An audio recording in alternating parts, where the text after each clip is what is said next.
Bright installations, bold performances, provocative pictures, and painted walls. Art has long been living in the new era and formation. Ask questions, be surprised, experience new sensations, and set off on an exciting journey through the world of contemporary art with Modern Art Program. Today in the program, Asyk in Kazakh brand's DNA, virtual landscapes of reality. What do Corpichet and modern art have in common? Erbosin Mildibekov in Singapore Art Museum, from Los Angeles to Almaty in search of inspiration. In 2017, the Asyk's game was included in the Intangible Cultural Heritage list of UNESCO. But Janar Yerkinkalieva felt its boundless potential for contemporary art much earlier. When the designer decided to use this element of Kazakh culture in her collection, she did not expect how powerful the effect would be from her idea. But as it turned out, the public was waiting for fresh ideas. Eventually, Asyk's provoked enthusiasm among fashion experts. The first collection, which we launched in Moscow at the Moscow Fashion Week, was a collection called Asyks. It made a bright impression on the audience, and we even won the award, the best debut of the season. This collection was noticed by Eveline Kromchenko, and she was the one who gave me advice to take this Asyk as a creative basis. This way, the bone of the knee joint of a sheep, a ram, or a goat became the DNA of Yerkinkaliev's brand. Since then, this element has been included in every collection of this brand. The designer combines in her work the European style in the design of clothes, and the Kazakh traditional ornaments in external decoration.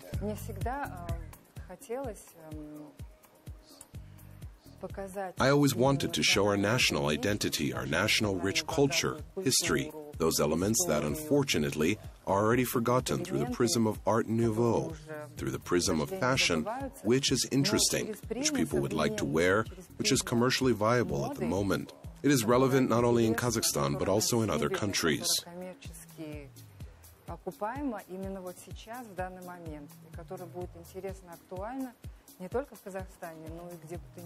National motifs have always been used as the basis for creating the image. This allows the models to stand out from the already familiar style trends.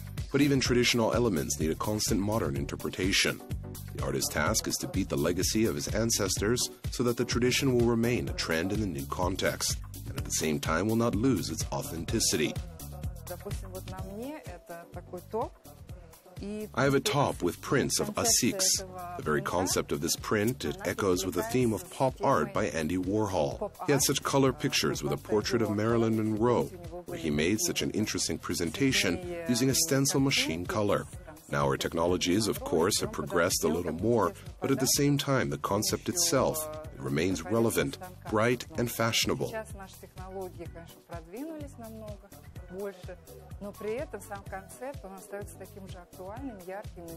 Asyk is considered to be a symbol of success, and this symbol brought success to the designer too. The next step of this symbol manifestation were in the collection of jewelry and accessories, bracelets, rings, necklaces, and belts. And I thought, why not make cuffs as an element of men's wardrobe? They are our best sellers. We deliver them to Australia, New Zealand, London, and Hong Kong.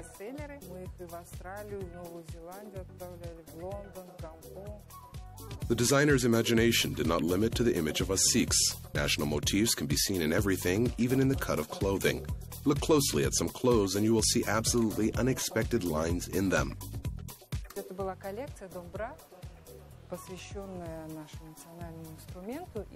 It was a collection of dombra dedicated to our national instrument. And under this series, we made a collection of dresses, coats, and blouses. This is a blouse dombra. Here, these are the departing details. They repeat the lines, the silhouettes of the instrument. If you take this coat, you see here smooth flowing lines. They repeat the stylized lines of the ornament of the Koshkar Muyiz. Intellectual elegance with a light Kazakh accent. That's how Janar speaks of her brand. In the collections, the designer manages to combine not only modernity and traditions, but even national motifs of different peoples. That is why Kazakhstan brand became global in a short time. It was a series of kimono chapans dedicated to Kazakh chapans and at the same time to the Japanese kimono. Here is the line of the ornament called Koshkar Muyiz. It is a 3D imprint. Koshkar Muyiz. This pattern is a calling card of Kazakh ornamental art. In general, there are a lot of zoomorphic patterns in the Kazakh ornament. They're based on realistic images of animals and birds. A lot of derivatives are made of them. On their basis, numerous curves and wavy lines, spirals, and curls are developed. Therefore, Koshkar Muiz looks great in fine art. Artist Konish Bazargaliev often uses it in his work. He even calls himself the founder of art direction called Koshkar Muiz.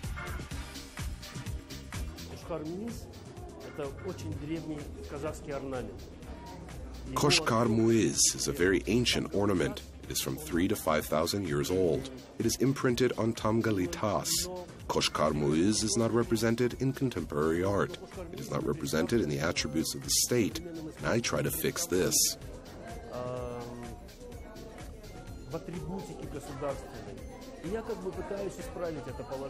Koshkar Muiz is a symbol of Trinity. Using this ornamental motif in the work, the author conveys his thoughts about Kazakhstan and its place in the world community. The artist studies the internal processes through conflict. He collides with each other different colors, makes them fight, black and white, red and blue. The conflict of colors ultimately leads to reconciliation. It's all very similar to the node of infinity which can be seen on the flag of the Kazakh Khanate. This all goes inside centripetally. It shows that we are all inseparable from each other. For the artist, Kazakhstan, with its history, culture, and traditions, is a source of infinite inspiration, which will never end. New works of contemporary art appear literally on the street, among urban landscapes, everyday routine, and ongoing transformations. Thanks to Impressions about Kazakhstan, a book entitled Country of Nomads appeared. Its authors are photograph Dieter Seitz and Professor Markus Kaiser. The book contains photographs and text about nomadic culture and modernity in Kazakhstan. Markus Kaiser, in his essay, describes the socio-cultural processes of the development of the republic. The essay is accompanying the photographs because the question is, what is Kazakhstan's identity today? So there's a cult of nomadism, a renaissance of nomadism in the movies like The Mongol, The Nomad, in the arts, in a varieties of projects. And also people refer to that. You can see it in the Golden Man, in the statues, the tiger, the snow leopard. The German photographer visited Kazakhstan in 2009, began the work on the project in 2014. In 2 years, he made thousands of photos. Over 100 of them were included in the book. In his work, Dieter Seitz talks about a journey that begins in the country of nomads and ends in the cities of Kazakhstan, in the homeland of modern nomads. In an artistic and documentary manner, Seitz explores areas that reflect the transformation of society. He finds answers to his questions in everyday life, on city streets, in landscapes, in the faces of passers-by. These pictures already have a certain historic worth, because you cannot find these places anymore, and it's sort of a historical document. And this is also my interest, as an aspect of documentary photography, to take pictures which fix a moment you will not have anymore in future. Unexpectedly, for a photographer, he found a special inspiration in billboards and posters. The result of artistic experiments were hundreds of photos from the streets of Astana. As a result, these works were combined into a separate series called Virtual Landscapes. It may seem that these are collages created with the help of Photoshop. In fact, this is a documentary photograph. What you see in the picture are footage from real life.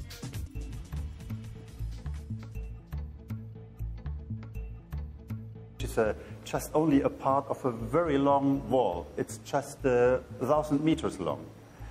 Behind there, in an old dacha, right in the middle of Astana, there are construction workers living. And because every morning they have to go to their construction sites, evening they come back, they didn't want to go this long walk around, and so they cut a hole into this billboard to pass it in the morning and in the evening. The viewer needs to tune in to the long contemplation process to determine where reality ends and fantasy begins. Here in this photo, a man seemed to step out of winter right into the summer. According to Dieter, there is no fairy tale. The important thing is to catch the right moment and angle. Depending on how you look at these billboards, the picture is going to change. If you come close to it, you think, you're right in the middle of nature. If you step back, you think, of course, you're standing right in the middle of the city, and the nature is sort of a thing imported into the city. Today, Kazakhstan in the world art is represented not only through the works of foreign authors. There are local artists whose names appear at the biennial, international exhibitions, and festivals. By the way, some of them are better known abroad than at home. Let's take people like Rashid Nurkeyev, who mainly exhibits his works abroad. Or let's take artists like Vorobyovs, who have not had an exhibition here for a long time.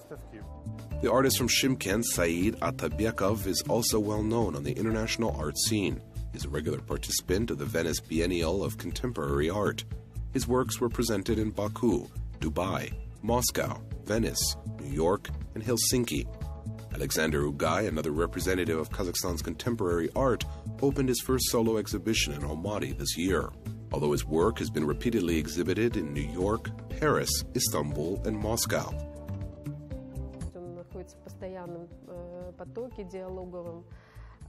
He is in constant dialogue with philosophers, with thinkers, with culturologists of our time. And this, of course, affects what he does, because all his works are quite complicated as media objects, that is, in the technique of performance and in the meaning that they carry.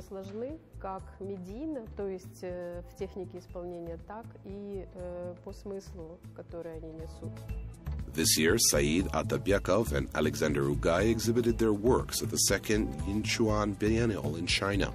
In general, artists from 30 countries have been chosen to participate in this event. Expositions are located on 15,000 square meters on the territory of the Museum of Modern Art. In addition, the area of the Eco Park and the International Art Village are involved. The theme of the biennial is Starting from the Desert, Ecology on the Edge. The title refers to environmental, social, and cultural issues which are important not only for China, but for the whole planet. Conceptual art raises questions that are slightly painful. The artist asks questions which might be uncomfortable. He discovers some things, incidents in society, which not everyone may like. At the same time, they are doing it at a very high level, and it is well received abroad. The biennial is divided into 4 thematic zones, which are connected to each other. These are topics of ecology in rural areas, alternative methods of teaching, coexistence of minorities. Thus, the Yinchuan Biennial is looking for variants of coexistence at the intersection of paths. For this reason, the solution of the problem can be of practical importance.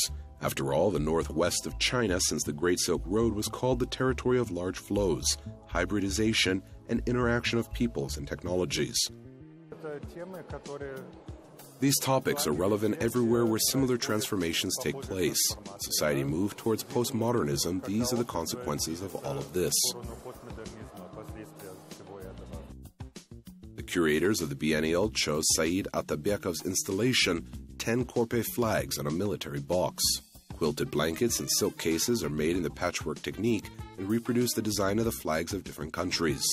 This installation is a kind of reasoning about the boundaries and how we perceive them. Atabekov presented these works back in 2011. Since then, they have repeatedly exhibited in galleries around the world. Artist is actually a transmitter of culture abroad and back. Many artists who position themselves as Kazakh artists demonstrate themselves exactly as Kazakh artists. They love, appreciate their roots. The work of Alexander Ugay is represented by a series of black and white photographs. The interaction of history, today's reality, and the future, this is of interest to the artist. Memory, one of the basic concepts on which he builds his creative research. Some pictures make me so anxious. I was also always interested in the very nature of photos. We know a lot about it, but in fact, some things are still a gray zone for us. How are the flow of time, collective and personal space, and nostalgia related to each other? The artist tries to answer these questions as well as the visitors to the Yinchuan Biennial.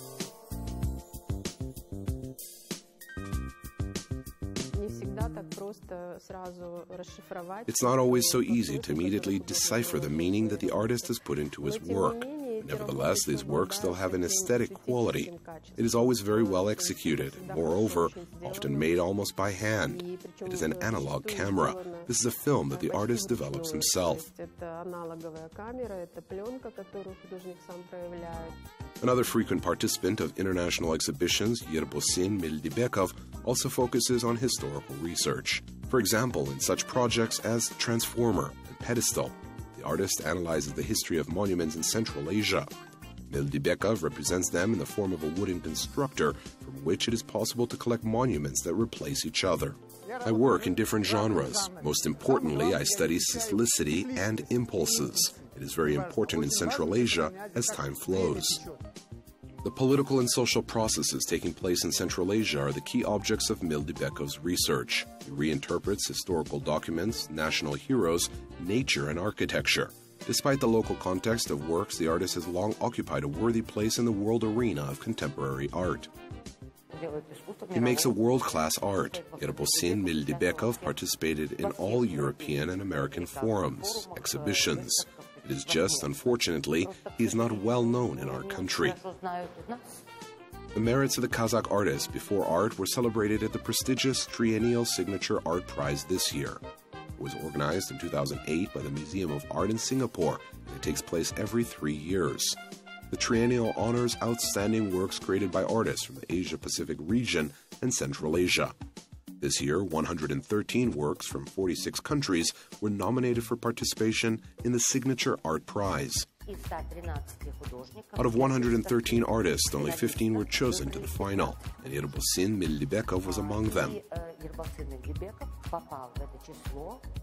As a result, the exhibition of finalists shows works by artists from Australia, Hong Kong, India, Indonesia, Japan, Malaysia, New Zealand, Singapore, South Korea, Taiwan, Thailand, Vietnam, and Kazakhstan. Yerbosin Mildibekov will be remembered by the guests of the Millennial due to his emotionally charged work called Tavro.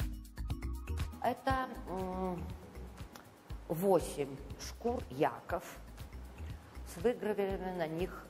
These are 8 skins of yaks with figures engraved on them, with which Yerbosin did nothing. When he bought them, they already looked like this. Here the idea is that the figure represents a counted death. Its statistics, as Remarque said, and one death is a tragedy. So Yerbosin put out the statistics of death.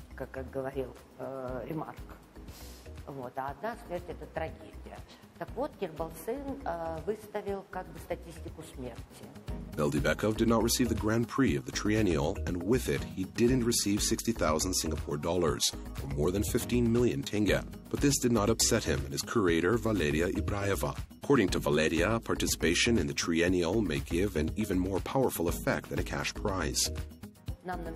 They made a hint to us that his work might be bought by the Singapore Museum. It is a huge honor. It's much better than winning the first prize. If the work will be in the permanent exposition of the museum, then it will already make history in art. Designer Dina Kabdola makes her feasible contribution to the history of art. She is from Kazakhstan but lives in Los Angeles. There she founded her own clothing brand. The main feature of the brand is the branded print drawn by the designer. In this case, the drawing is not repeated on any style. It's the story behind. Definitely. The story behind is about the print that I'm an artist. I'm a designer, yeah, but for me being a designer is very easy. And being an artist is kind of like, it's deeper for me. So every piece that I have, every print that I create actually comes from my inside world. The essence of the brand is simplicity and minimalism. Recently, the designer's portfolio was supplemented with exquisite dresses, corsets, clothes that can be worn at home. Among the clients of Dina Kabdola, singer Bibi Rex, actress Seidel Noel, members of the band Fifth Harmony, and heiress of the hotel business, Paris Hilton. She was the one who chose our belts. She chose it for one of the interviews for one of the magazines in Berlin. Some stylists, they don't even know me like really well, but they know our pieces and they just coming to take our pieces from my brand. Having made a name in the USA, the designer opened production in Kazakhstan. Dina's plans to make clothes at home and send them for export. Of course, the collections will be presented in Kazakhstan, so the fashion designer hopes to find a way to the hearts of local fashionistas.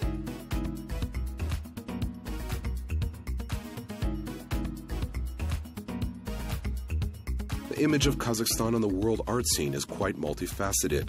Depending on the sources of inspiration, the artists create works that are not alike to each other. History or art nouveau, urban way of life or nomadism, urbanism or nature. Any of these elements contribute to the birth of new motives.